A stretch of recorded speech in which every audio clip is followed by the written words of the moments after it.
Баршаңызға қайырлы күн, құрметті көрермендер, каналға қош келдіңіздер. Бүгін сіздермен қысқа дайындықты бастап, өте дәмді қытырлақ болып шығатын керемет қиярлардың жабу тәсілін сіздермен бөлісемін. Дәл осы рецептпен жасайтын болсаңыз, бұйырса қиярларыңыз атылмайтындай жақсы сақталатын болады.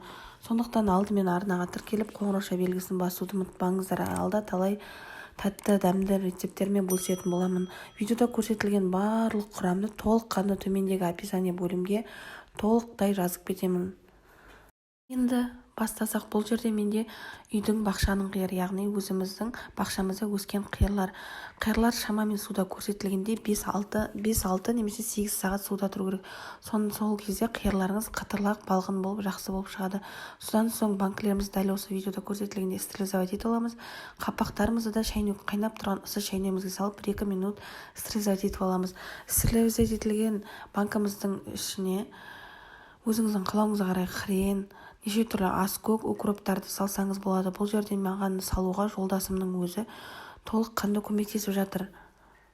Банка ыссы болғаннан жолдасымнан көмек сұрап, ол кісі өзі салып көмектесіп жатыр. Толыққанды дәл осылай керек шөптерді салғаннан кейін, яғни аскөк, хрен, укроп, неше түрлі петрушка, қалауыңызға қарай толыққанды салғаннан соң, ауа шықпайтындай қылып, бір келігі қиярларымызды бірінен соң бірін жинақтап жауып шығамыз. Үстінен де бір рет видеоға түсірдім, көрсету үшін көрініп тұру үшін сізге дәл осылай ауа кірмейтіндей қылып, нығыз қылып, қиярларымызды бірінен соң бірін толыққанды банкының аузын толтырып, дәл осылай жауып шығамыз.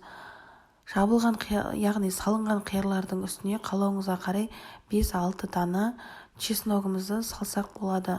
Чеснокты толыққанды салып болсаңыз, оның үстіне дөңгелектелген қара бұршымыздың толыққанды бір уыс салсаңыз болады. Неше штук салу керектігін толыққанды төмендегі описание бөлімге толықтай жазып кетемін. Сол жерден асықпай анық қарасаңыздар болады. Содан соң қайнап тұрған суымыздың үстіне, яғни қайнатылған, сарқылдап қайнаған суымызды банкамызге толыққанды құйып, дәл осылай 20 минутқа бөлме температурасына қоямыз. Бұл жерде тағы сіздерге бір рет көрсетіліп жатыр. Яғни жаңағы толыққанды су құйдық қой, сол суымыздың үстіне, яғни қиярымыздың үстіне бір ас қасық уксус 9%, содан соң болмаса 70%, содан соң 2 ас қасық қант, 1 ас қасық тұзымызды толыққанды салып, тағы да толықтай суымызды аузына шейін толтырып, банкамыздың бетін жауып, бөлме температурасына 20 минуттай қоямыз. Бұл жерде тағы бір рет сіздерге көрсетіп жатырмын. Бұл жерде енді банкамның ішіне қиярмен бірге, яғни жасыл бұрышымызды салдым, яғни перецімізді бірге салып жаптым деп айтсам да болады. Толыққанды көрсетілгендей рецептпен жасасаңыздар, қиярларыңыз дәл осылай атылмай жақсы болып шығады. Тағы да дәл осылай 70% уксустан 1 ас қасық құйып, оған қалауыңызға қарай 2 ас қасық қант және 1 ас қасық тұз бұрыштарын салып, чесноктарын салып, тағы да суымызды, яғни қайнап тұрған, сарқылдап қайнаған суымызды құйып, бетін жауып, бөлме температурасына 20 минутқа қоюға жібереміз.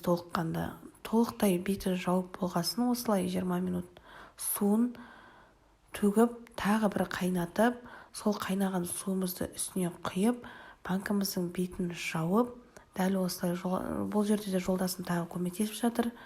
Бұл жерде бетін жауға жолдасым толыққанды өзі көмектесті. Суын тағы бір қайнатылған видеосы бізде видеоға түспей қалған. Суын бір қайнатып болғаннан соң, бұл жерде банкының, яғни компоттың видеосы бар. Сол сияқты суын бір қайнатқаннан соң, дәл осылай толыққанды аузы толықтай жабылды ма деп қарау үшін жерге тағы бір айналдырып аласыздар. Айналдырылған банкамыз бөлме температурасында тұрған, бір күн, бір түн бойы тұрған банкілеріміз дәл осылай атылмай жақсы күйінде шығады.